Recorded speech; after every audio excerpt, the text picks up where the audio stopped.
Hello everyone, welcome to Innovate Ventures. So this is the last part of cytokinin where I am going to talk about that is cytokinin signaling pathway and their functions.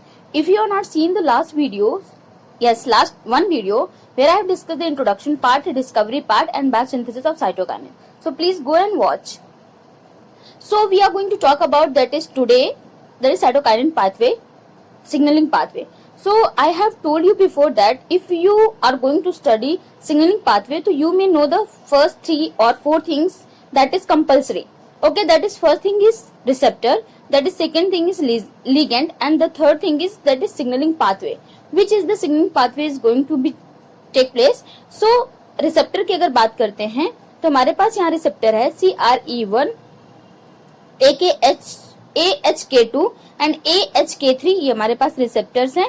AKH का full form होता है Arabidopsis histidine kinase है. ठीक है, तो यहाँ पे ligand जो यूज किया जा रहा है वो साइटोकाइनिन यूज किया जा रहा है. और सिग्नलिंग पाथवे की बात करते हैं तो यहाँ पे 2 कंपोनेंट फॉस्फोरिले सिस्टम की बात की जा रही है.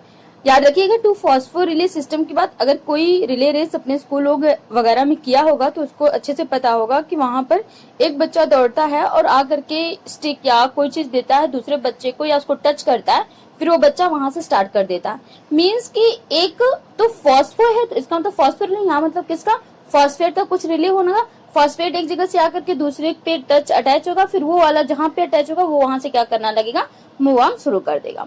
ठीक है, तो ये हमारे पास है. हम थोड़ा सा बता देते हैं आपको कैसे ये काम करते हैं, फिर ताकि आपको डायग्राम के थ्रू आप देखेंगे तो आपको पता चल जाएगा क्या चीजें हैं. 2 component of this signalling system consist of a membrane bound histidine kinase sensor protein and a soluble response regulator protein. बता दें 2 कंपोनेंट सिग्नलिंग सिस्टम के अंदर एक membrane bound histidine kinase sensor present protein रहती है and a soluble response regulator protein. ये 2 चीजें रहती हैं, एक membrane bound histidine kinase sensor protein, दूसरी a soluble response regulator protein present रहती है. सेंसर प्रोटीन का काम क्या होता है, sensor protein receive the input signal. Sensor protein क्या करती है, इनपुट सिग्नल को क्या करती है, रिसीव करती है. Undergo autophosphorylation on a histidine residue, उसका क्या करती है, उसका ऑटोफॉस्फोराइलेशन करती है and pass the signal on to the response regulator by the transferring the phosphoryl गुड. उसका क्या करती है कि उस सिग्नल को, मतलब कि उस फॉस्फोर को क्या करती है, ट्रांसफर कर देती है, रिस्पांस रेगुलेटर के पास ट्रांसफर कर देती है to a conserved aspartate residue on the response regulator. मतलब कि रिस्पांस रेगुलेटर के ऊपर एस्पर्टेट होता है, उस पर क्या करती है, फॉस्फोरिल ग्रुप को क्या करती है, फॉस्फोराइल ग्रुप को क्या करती है, कंजर्व कर देती है, वहां पर ट्रांसफर कर देती है. रिसेप्टर का काम जो होता है वो कैसे किया जाता है, CRE1 जो यहाँ पे साइटोकाइनिन रिस्पांस 1 रिसेप्टर यहाँ यूज किया गया है, ये ट्रांस मेम्ब्रेन पर पहले से ही प्रेजेंट होता है. Contain a conserve extracellular cytokinin binding domain called chase domain. इसके पास क्या चीजें होती है, इसके पास साइटोकाइनिन की बाइंडिंग डोमेन के लिए होती है, जिसके जैसे क्या करता है, ये डोमेन को बांधने, रिसेप्टर्स को बांधने का काम करता है, जिसका नाम है CHAC चेस डोमेन. ठीक है, तो ये क्या करता है, साइटोकाइनिन को क्या करता है, बाइंड करने का काम करता है, इसलिए ये कहाँ प्रेजेंट रहता है, ट्रांस मेम्ब्रेन पर ही प्रेजेंट रहता है. AHP का काम क्या होता है, histidine phospho transfer protein. SPT भी इसको कहते हैं. SPT proteins are predicted to mediate the phospho transfer between the sensor kinase and response kinase. मतलब कि सेंसर काइनेस से STP क्या करता है, फॉस्फेट को लेता है और उसको कहाँ ट्रांसफर कर देता है, रिस्पांस रेगुलेटर के पास, फिर वो क्या करते हैं, अपना वर्क करते रहते हैं.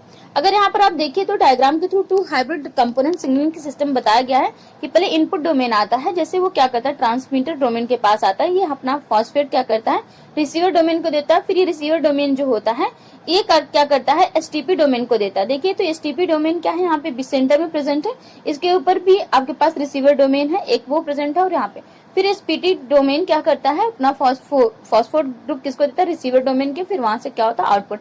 मतलब इनपुट आया, फिर ट्रांसफर हुआ, फिर रिसीव किया, फिर किसी ने STP में आया, फिर STP ने रिसीवर को दिया, फिर वहां से आउटपुट हुआ. तो ये आपका पूरी तरीके से क्या है, हाइब्रिड 2 कंपोनेंट सिग्नलिंग सिस्टम है, यहाँ पर चलती है. जो आगे अगर हम बात करते हैं तो हम डायग्राम के थ्रू देखेंगे कि हमारा सिग्नलिंग पाथवे कैसे चलता है. ठीक है, अब देखिएगा सबसे पहले आपके पास यहाँ प्लाज्मा मेम्ब्रेन है. प्लाज्मा मेम्ब्रेन में देखेंगे हम 3 चीजों की बात करेंगे. प्लाज्मा मेम्ब्रेन होगी पहली साइकिल, मतलब सबसे पहले बात क्या प्लाज्मा मेम्ब्रेन की करेंगे, फिर साइटोप्लाज्म की करेंगे, फिर न्यूक्लियस की करेंगे. ठीक है, तो याद रखिएगा सबके, हमने बताया था कि हमारे पास चेस रिसेप्टर प्रेजेंट होता है जो साइटोकाइनिन को क्या करता है, बाइंड करने का. देखिए हमने 1 2 3 भी डाल रखा है, वहां से आप देख सकते हैं. तो क्या करता है चेस डोमेन सीके को जैसे ही बाइंड करता है तो ये कहाँ पे हिज काइनेस के पास आ जाती है, डोमेन के पास। इस काइनेस डोमेन के पास जैसे ही आती है उसका इसको रिसीव करता है कौन, रिसीवर डोमेन क्या करता है, रिसीव कर लेता है।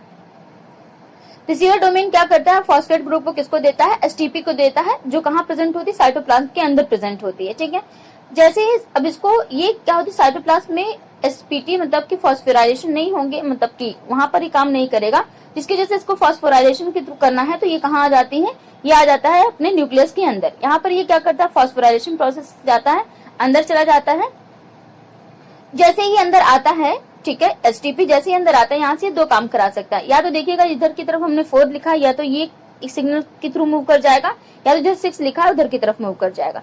सबसे पहले 4 वाला देख लेते हैं कि 4 की तरफ क्या करता है। तो ये जो एसटीपी है आपका इधर जाएगा तो रिसीवर डोमेन के पास जाएगा, फिर आउटपुट डोमेन आ जाएगा, जिसको हम क्या कहते हैं, टाइप बी ARR कहते हैं, अरबिडोप्सिस कहते हैं। ठीक है, तो यहाँ पे टाइप बी AAR हो गया।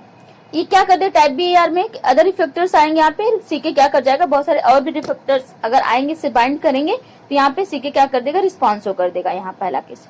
दूसरा केस में कि अगर मान लेते हैं कि क्या हो जाए, टाइप AAR ट्रांसक्रिप्शन करा दे, तो वहां से क्या हो जाएगा, mRNA बन जाएगा। mRNA से क्या बनेगी, फिर प्रोटीन बनेगी।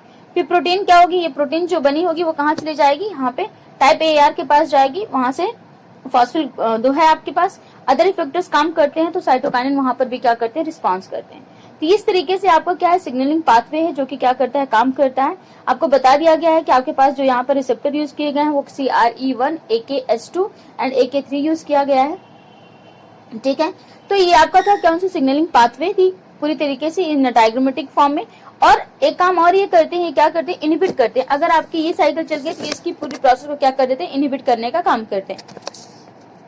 ठीक है, चलिए आगे हम बात करते हैं, अपने फंक्शन की बात करते हैं, साइटोकाइनिन के फंक्शन की बात करते हैं। पहला है क्राउन गॉल फॉर्मेशन। तो डाइकोट प्लांट के अंदर ये क्या करते हैं, सीके और ऑक्सिन दोनों ही क्या करते हैं, इंड्यूस कराने का काम करते हैं। उसके बाद ये retardation, delay of leaf senescence भी करते हैं।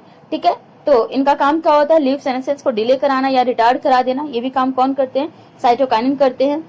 Cytokinin enhance the cell division and greening. क्या करते हैं, पहली बात तो क्या करते हैं, सेल डिवीजन को एनहांस करते हैं, बढ़ाने का काम करते हैं और ग्रीनरी प्रोवाइड करते हैं। ठीक है, ग्रासेस में ग्रीनरीज को प्रोवाइड करते हैं। Female gametophyte development in the Arabidopsis. तो और भी क्या करते हैं, फीमेल गैमेटोफाइट के डेवलपमेंट में अरबिडोप्सिस में ये क्या करते हैं, साइटोकाइनिन हेल्प आउट करते हैं। CK synthesise in the chalazal region in and help in the formation of the function of megaspore that female gametophyte. Chalazal region में प्रेजेंट होकर के हम देखेंगे, अगर रिप्रोडक्शन सिस्टम पढ़ेंगे, रिप्रोडक्टिव सिस्टम पढ़ेंगे प्लांट्स का, तो वहां पर हमारे पास आता है एक चैसल रीजन आता है।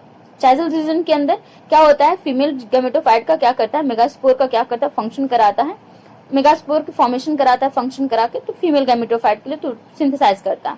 Triple mutants lacking functional AKH receptor which are required for the cytokinin response fail to develop the functional megaspore। अगर ट्रिपल वहां पे म्यूटेंट्स की लैकिंग हो जाएगी, अगर वहां ट्रिपल म्यूटेशंस नहीं प्रेजेंट होंगे, म्यूटेंट्स नहीं प्रेजेंट होंगे, तो वहां पर क्या होगी, डेवलपमेंट फंक्शनल मेगास्पोर वहां पर डेवलप नहीं कर पाएंगे। ठीक है, तो इसका भी सारे काम वहां पर म्यूटेंट्स की लैकिंग ना होने पाए, ये सारा काम कौन करता है, सीके करता है हमारा। लेटरल ग्रोथ भी कराता है। Cytokinins play the antagonistic role during this apical dominance. Apical dominance की वजह से क्या करते हैं, एंटागोनिस्टिक का मतलब जस्ट अपोजिट में काम करते हैं। ऑक्सिन प्रमोट करता है, तो ये क्या करते हैं, जब ऑक्सिन नहीं रहेगा तो क्या होगा, साइटोकाइनिन क्या कर देगा, लेटरल ग्रोथ का फॉर्मेशन करेगा। तो इस तरीके से क्या करते हैं, एपिकल डोमिनेंस को क्या करता है, लेटरल ग्रोथ कराता है। Lateral growth cytokinin play antagonistic role during the apical dominance. Apical dominance अगर रहेगा तो साइटोकाइनिन क्या होगी, लेटरल ग्रोथ नहीं बढ़ेगी, तो एंटागोनिस्टिक काम करते हैं। तो पहले एपिकल डोमिनेंस को रोकने का काम जैसे करते हैं, वहां पे लेटरल ग्रोथ होने लगती है।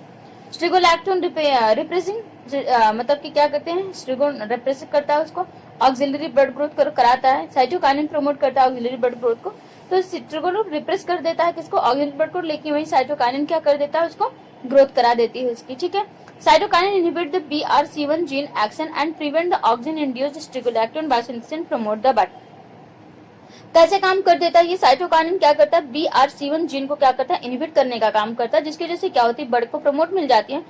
स्ट्रिगोलैक्टोन बायोसिंथेसिस को क्या होती है, इसको इंड्यूस कराती है, ऑक्सिन इंड्यूस्ड, तो क्या होता है कि action and prevent auxin induced strigo, तो क्या करता है कि ऑक्सिन इंड्यूस्ड स्ट्रिगोलैक्टोन बायोसिंथेसिस को क्या कर देता है, पूरी तरीके से प्रिवेंट कर देता है, रोक देता है, क्योंकि इसने BRC1 जीन को ही क्या करता है, इनहिबिट कर देता है, उसके एक्शन को इनहिबिट कर देता है। तो ये सारा जीन ऑक्सिन इंड्यूस्ड रेगुलेक्टिन बायोसिंथेसिस क्या हो जाती है, इनहिबिट हो जाती है, मतलब प्रिवेंट हो जाती है, रुक जाती है, जिसकी वजह से क्या होता है, यहाँ प्रमोट कर जाता है, बर्ड को प्रमोशन मिल जाती है। ये चीजें यहाँ तक थी। हमारे पास कुछ और है। Fast auxiliary bird growth is initiated after the decapitation. अगर हम क्या करते हैं, डिकैपिटेशन को हटा देते हैं, हम काफी ज्यादा क्या कर देते हैं, ऑक्सिलरी बर्ड की ग्रोथ जल्दी से जल्दी करा सकते हैं, इनिशिएट कर सकते हैं डिकैपिटेशन की प्रोसेस के। मतलब कि हम डिकैपिटेशन करते रहेंगे, मीन्स ऊपर की लेयर, ऊपर की पोर्शन को, मतलब ऑक्सीजन जहां प्रेजेंट है उस लेयर को अगर हम क्या करते रहेंगे, हमेशा उसको हटाते रहेंगे, तो ऑक्सिलरी बर्ड ग्रोथ हमेशा होती रहेगी। ठीक है। एक होता है सैम म्यूटेंट रेसिड्यू, इसको भी रेसिड्यू, ये भी काम कौन करता है, सीके करता है। CK maintain SAM activity, SAM activity की सारी प्रोसेस को कौन मेंटेन करता है, सीके करता है। नोड्यूल का फॉर्मेशन भी कराता है। Cytokinin signalling bring about the morphological changes associated with nodulation. तो नोड्यूल का फॉर्मेशन, नोड्यूलेशन में चेंजेस होकर के पूरी तरीके से मॉड्यूल का फॉर्मेशन भी हो जाता, मतलब पूरी तरीके से मॉर्फोलॉजिकल चेंजेस देखने को मिल जाते हैं। ये भी काम किसका होता है, सीके ही कराता है हमारा।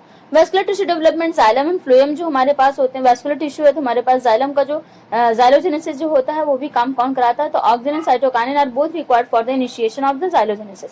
मतलब कि xylogenesis formation of xylem, xylem की फॉर्मेशन के लिए हमारे पास ऑक्सिन एंड साइटोकाइनिन दोनों ही क्या करते हैं, हेल्प आउट करते हैं। आगे आते हैं मॉर्फोजेनेसिस की बात करते हैं। तो applications of mixtures of auxin and CK hormone in different proportion to the cells resulted in the generation of the shoot and root. मतलब कि अगर देखा जाए कि मिक्सचर ऑक्सिन है, ऑक्सिन हार्मोन है हमारे पास और सीके हार्मोन है, इनके डिफरेंट प्रोपोर्शन में अगर ये मिले हुए हैं तो ये कहीं ना कहीं क्या करते हैं, सेल्स रिजल्टेंट कराते हैं, जहां पर शूट और रूट की जनरेशन को क्या कर देते हैं, उसके प्रोपोर्शन, मतलब कि उनकी ग्रोथ कराने में हेल्प आउट करते हैं। मॉर्फोजेनेटिकली प्रोसेस से क्या करते हैं, हेल्प आउट करते हैं। Higher levels of the cytokinin that favouring the formation of shoots. मतलब कि अगर साइटोकाइनिन का लेवल काफी ज्यादा हो गया तो क्या कर देगा, favouring formation of shoot, shoot की फॉर्मेशन के लिए फेवर कर जाएगा। हाई लेवल ऑफ ऑक्सिन हो जाएगा promoting the formation of root, तो क्या कर देगा, रूट की फॉर्मेशन को प्रमोट करने लग जाएगा। ऑक्सिन इक्वल टू, हमेशा ऑक्सिन किसके बराबर रहेगा, सीके के ही हमेशा बराबर रहेगा। Unorganised undifferentiated irregular mass of dividing cell in a tissue culture. तो कहीं ना कहीं सेल्स का फॉर्मेशन करता है जहां पर ये अनडिफरेंशिएटेड होते हैं, इरेगुलर, मतलब कि ऑक्सिन अगर है तो सीके वहां पर प्रेजेंट रहेगा। इसके कहने का सेंस इतना सा। तो हमने बात कर लिया अपनी आज की लेक्चर्स में बात की हमने कि हमारा सिग्नलिंग पाथवे कैसे चलता है, और हमने फंक्शंस को भी देख लिया कि कौन कौन से फंक्शन साइटोकाइनिन हमारे करते हैं। तो ये हमारा लास्ट पार्ट रहा है किसका, साइटोकाइनिन के, जहां पे हमने इंट्रोडक्शन पार्ट, डिस्कवरी, बायोसिंथेसिस और सिग्नलिंग पाथवे एंड फंक्शन के बारे में क्या क्या पूरे डिटेल बात कर चुके हैं। So if you not subscribe my channel, so please go and subscribe it for the new videos. So thank you guys, bye bye, take care and keep learning.